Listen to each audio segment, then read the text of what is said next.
오늘의 주요 뉴스입니다. 코로나19 신규 환자는 2만 601명으로 한 주 전인 지난주 월요일보다 500명 넘게 늘었습니다. 위중증 환자는 열흘째 400명대를 유지하고 있고 어제 하루 숨진 환자는 40명으로 지난 2월 17일 이후 가장 적었습니다. 지난 3월 말 이후로 감소세를 이어오던 코로나19 신규 확진자가 조금씩 다시 늘고 있습니다. 실외 마스크 해제와 징검다리 연휴 등의 변수로 인해서 감소세가 주춤하는 건지 아니면 다시 증가세로 돌아서는지 이번 주 추이가 주목됩니다. 대면 접촉 면회가 일시 허용된 전국의 요양시설에는 어버이날을 맞아 많은 면회객이 몰렸습니다. 이번 대면 면회는 오는 22일까지 허용되는데 이번 환자는 백신 접종을 완료해야 하고 면회객은 음성 결과까지 확인받아야 합니다. 미국 민주당은 상원에서 표결을 통해 여성의 낙태권을 보장하는 법안을 입법화하겠다고 밝혔습니다. 여성의 낙태권을 보장한 과거의 판결을 폐지하겠다는 연방대법원의 초안이 지난주 유출된 뒤 사회적 후폭풍이 몰아치는 가운데 나온 대응입니다. 주로 유럽에서 보고됐던 어린이 급성 감염 사례가 최근 아시아 등으로 퍼져서 전 세계 20개국에서 보고되고 있습니다. 어린이 급성 감염 환자에게는 기존 감염 바이러스가 검출되지 않아서 WHO는 조사팀을 꾸려 원인 조사에 착수했습니다.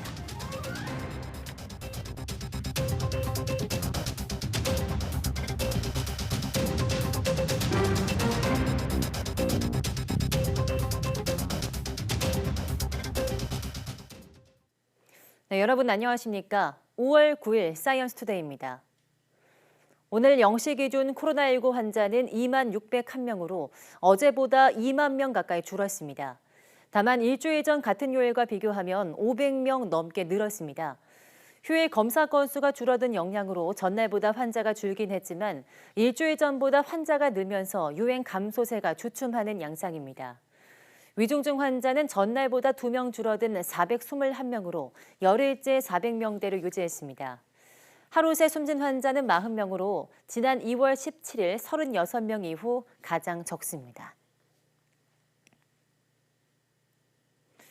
오늘 0시 기준 전국 중환자 병상 가동률은 전날보다 0.2%포인트 오른 20.6%를 기록했습니다. 수도권 중환자 병상 가동률이 19%, 병상 수가 적은 비수도권은 24.2%입니다.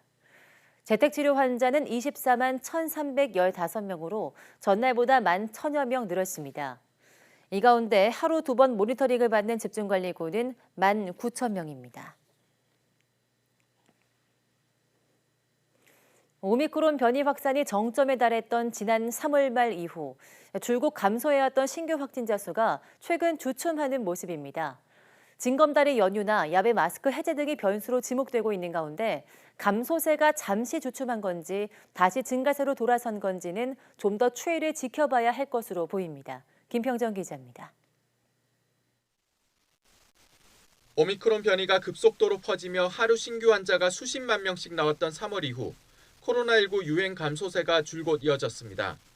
주중과 주말 검사량이 달라서 요일별로는 확진자 수가 오르내리긴 했지만 같은 요일끼리 비교하면 한 주 한 주 지날 때마다 그 수가 확연히 줄어든 겁니다.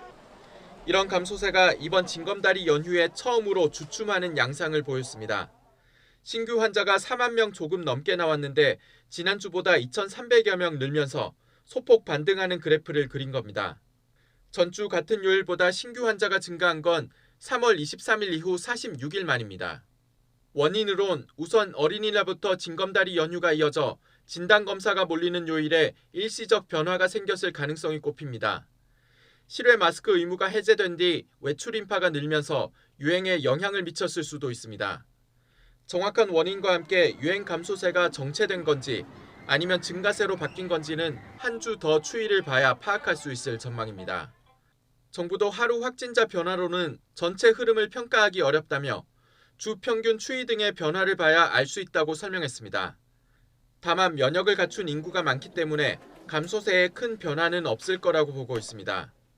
현재 상당 규모의 인구가 이 예방접종으로 인한 면역이나 혹은 코로나19에 감염됨으로써 획득한 면역을 가지고 계신 상태이기 때문에 유동량이 증가한다 하더라도 계속적으로 감소 추이가 유지될 것이라고 보고 있는 중입니다.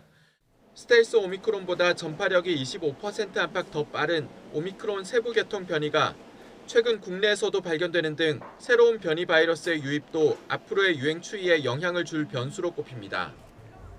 방역당국은 새로운 변이의 유행을 피하기 어려운 만큼 자율적인 방역 수칙을 준수하는 노력을 계속해달라고 당부했습니다. YTN 김평정입니다. 네, 일상 회복에 따라 요양병원 같은 고위험설에도 대면 면회가 일시적으로 허용됐습니다. 특히 어버이날이었던 어제 병원에 있는 어르신을 찾는 가족 단위 발길이 이어졌는데요. 오태인 기자가 전해드립니다. 어버이날에 요양병원 한쪽에 마련된 격리면회실. 침대에 누워 가족을 맞는 노모 얼굴을 보자 눈물부터 쏟아집니다. 몸 이곳저곳을 어루만지며 그동안 함께하지 못한 아쉬움을 달랩니다. 민수! 첫손자 어머니. 부모 생각이 더 간절한 어버이날이라 한 번 잡은 손을 쉽게 놓지 못하고 작은 카네이션을 정성스레 건넵니다. 오랜만에 얼굴을 뵙게 돼서 좋았고요. 근데 좀 건강이 좀 더 좋아지셔가지고 빨리 좀 퇴원하실 수 있었으면 좋겠습니다. 어버이날 요양병원 접촉면회가 일시적으로 허용되면서 병원마다 가족 발길이 온종일 이어졌습니다. 환자 1명에 가족은 4명까지만 사전 예약제로 운영됐습니다. 18살 이상은 3차까지, 17살 이하는 2차까지 백신을 맞았다는 증명서를 제출하고 병원 안으로 들어갔습니다. 48시간 이내 신속 항원 검사 결과나 현장에서 자가진단 키트로 음성 확인받은 결과가 있어야 그리운 부모님을 만날 수 있습니다. 네, 저희는 요양병원이라서 감염 취약시설입니다. 그래서 어르신들이 질병에 쉽게 노출될 수 있기 때문에 저희가 절차를 까다롭게 제한하고 있습니다. 면회 요건을 갖추지 못했거나 예약을 할 수 없었던 가족들은 유리를 사이에 두고 전화로 안부를 물었습니다. 손을 못 만졌을 뿐이지 바로 한 1m도 안 되는 간격을 두고 엄마 얼굴 보면 다 점검이 되고요. 일단 보면은 기분도 좋고 마음도 놓이고 마음이 좀 위로가 됩니다. 요양병원 같은 고위험 시설 대면 접촉 면회는 22일까지 계속됩니다. 대면 면회를 하려면 거쳐야 하는 까다로운 절차에도 환자와 가족들은 오랜만에 만나 서로 정을 나눴습니다. YTN 오태인입니다.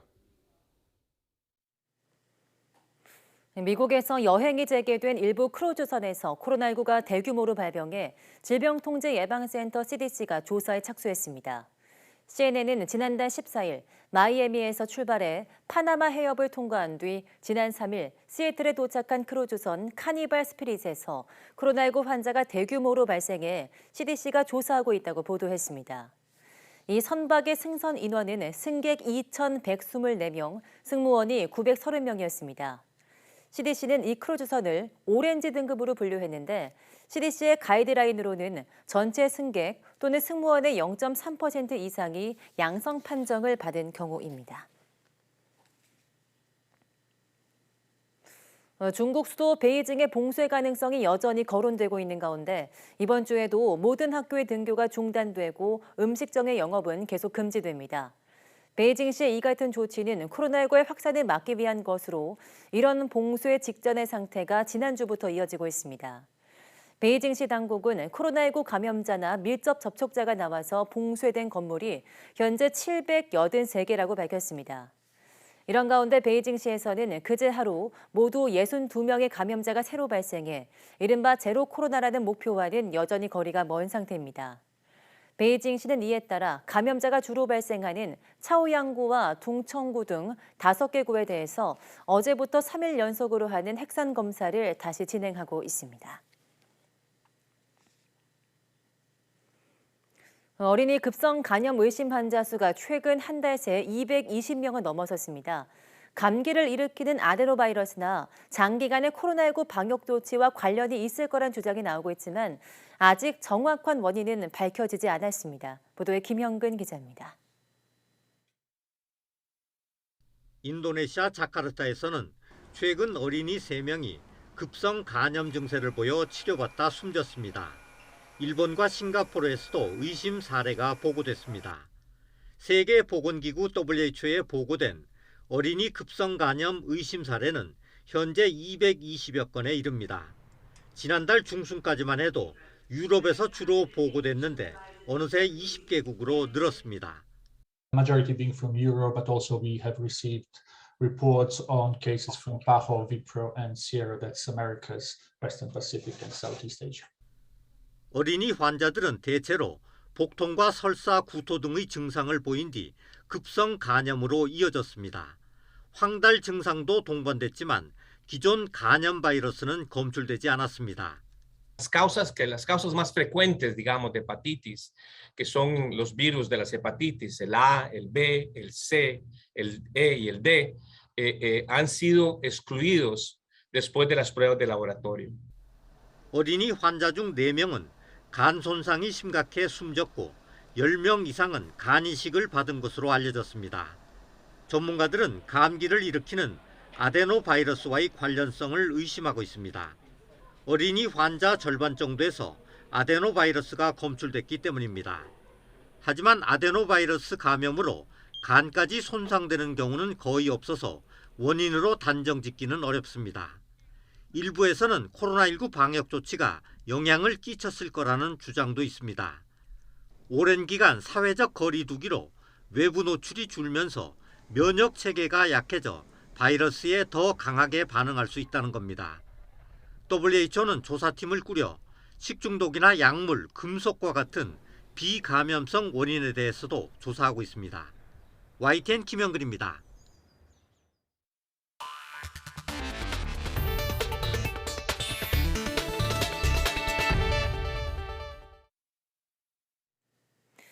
난촉과 식물인 복주머니 나는 모양이 특이하고 아름다워서 무분별한 채취 대상이 되곤 했는데요. 그러다 보니까 자연 상태에서 멸종될 뻔했는데 최근 인공 증식 기술이 개발됐다고 합니다. 식물 자원을 보존할 뿐 아니라 화훼 농업에 적극 활용할 길이 열린 겁니다. 이성호 기자입니다. 끝이 뾰족한 격꽃잎 사이로 커다란 주머니 모양의 입술꽃잎이 달려 있습니다. 둥글게 말린 모양이 복주머니를 닮아 붙여진 이름이 복주머니 난입니다.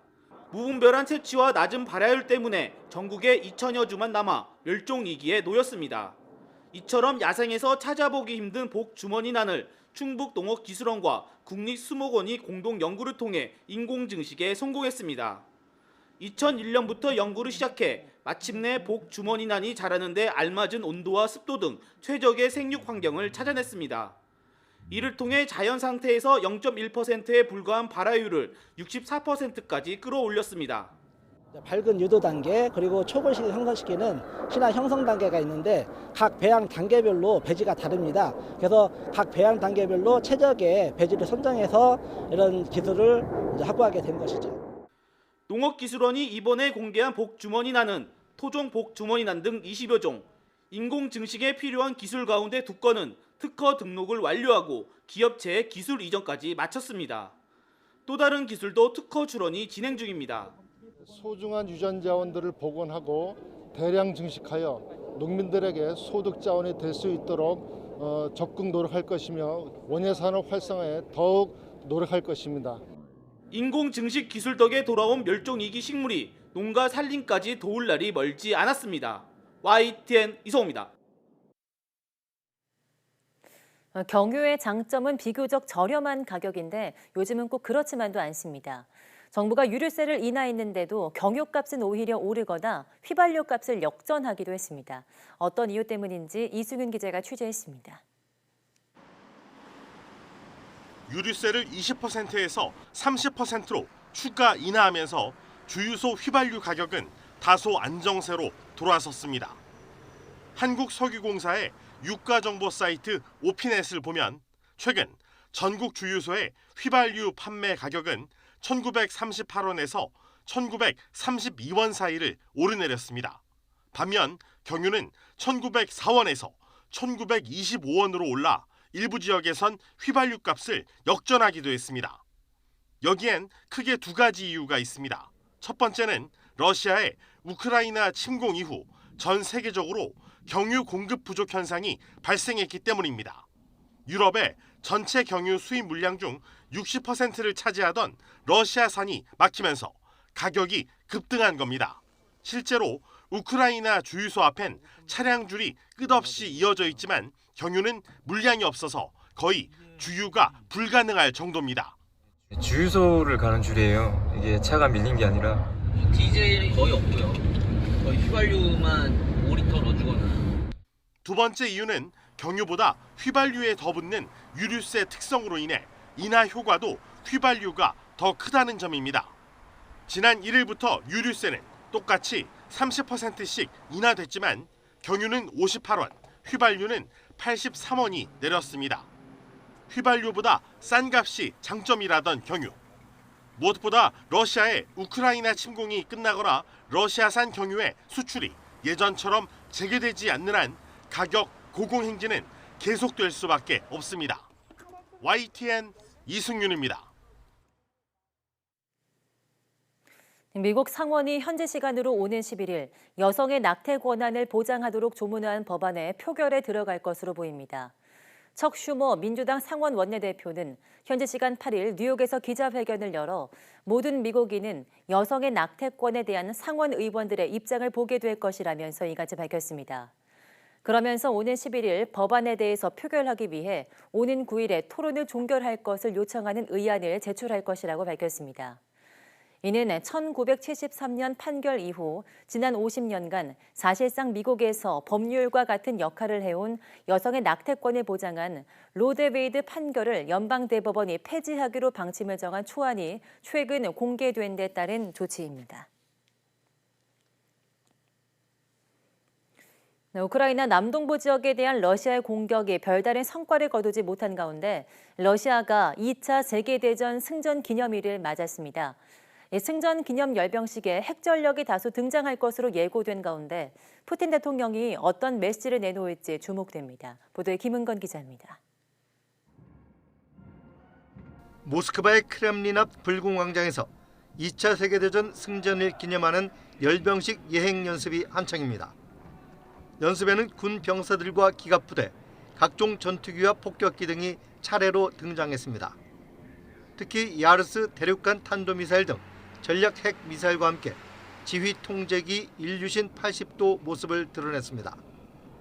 둠스데이, 즉 최후의 날로 불리는 일류신 80은 핵전쟁 시 대통령과 군 수뇌부가 탑승해 명령센터로 사용할 목적으로 개발됐습니다.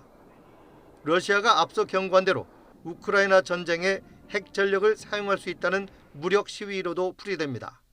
Эти риски искусственно раздувались, а желающих таких немало.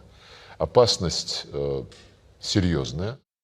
미국 정부 당국은 아직 러시아가 전술핵 배치를 계획하거나 사용을 고려한다는 어떤 증거도 찾지 못했지만 러시아의 협박을 고려할 때 그 가능성을 가볍게 넘길 수는 없다는 입장입니다. 젤렌스키 우크라이나 대통령은 2차 세계대전의 악마가 최근 러시아의 침공으로 부활했다며 끝까지 책임을 묻겠다고 다짐했습니다. Жодне зло не уникне відповідальності, не зможе сховатись в бункері.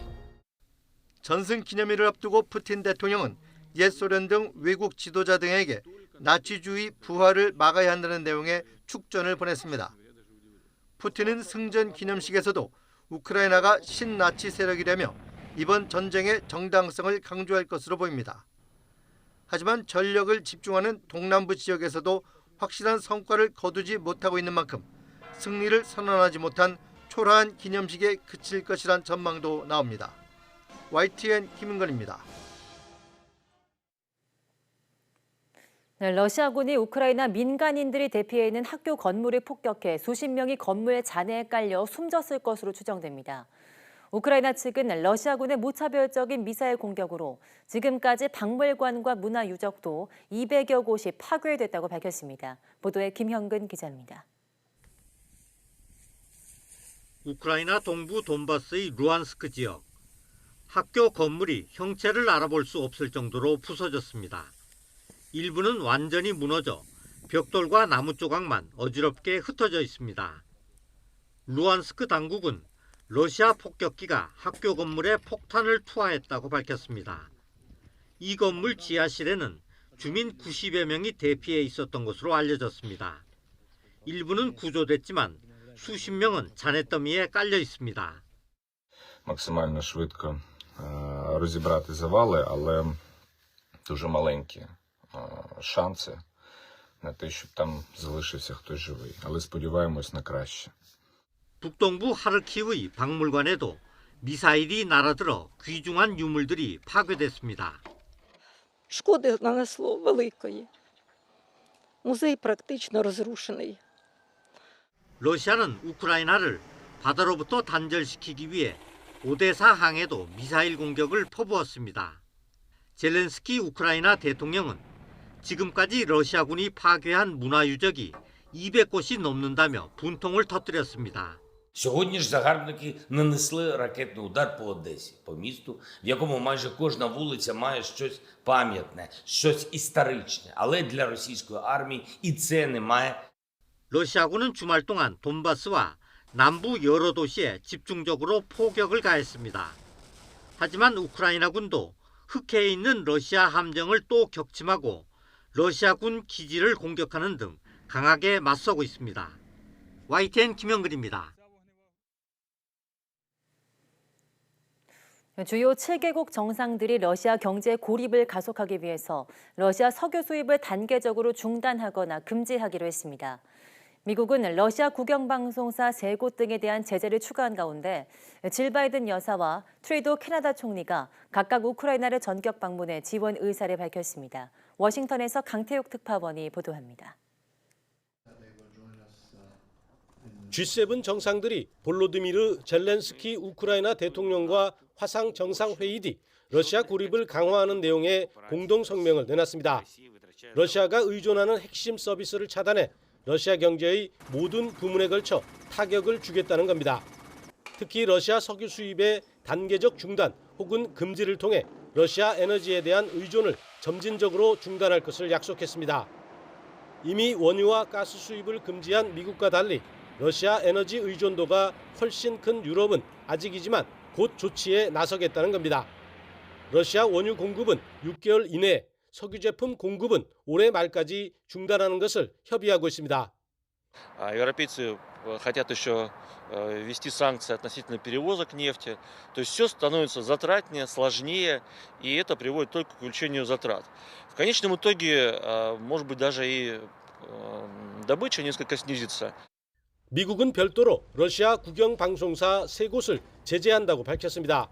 모든 미국 기업은 이들 방송사의 광고나 기타 장비 판매를 할 수 없게 됩니다. 또 미국인들이 러시아인들에게 회계나 신탁, 경영 컨설팅 등의 서비스 제공도 금지했습니다. 이런 가운데 미국 대통령 부인 질 바이든 여사가 우크라이나 서부 국경 마을을 전격 방문했습니다. 바이든 대통령 대신에 우크라이나에 대한 미국의 강력한 지지를 나타낸 겁니다. This war has to stop. And this war has been brutal. And that the people of the United States stand with the people of Ukraine. 트루도 캐나다 총리도 우크라이나 수도 키이우 인근 소도시 이르핀을 깜짝 방문했습니다. 2차 세계대전 전승 기념일을 계기로 미국 등 서방이 러시아에 대한 압박과 우크라이나에 대한 지지를 다방면으로 강화하고 있습니다. 워싱턴에서 YTN 강태욱입니다.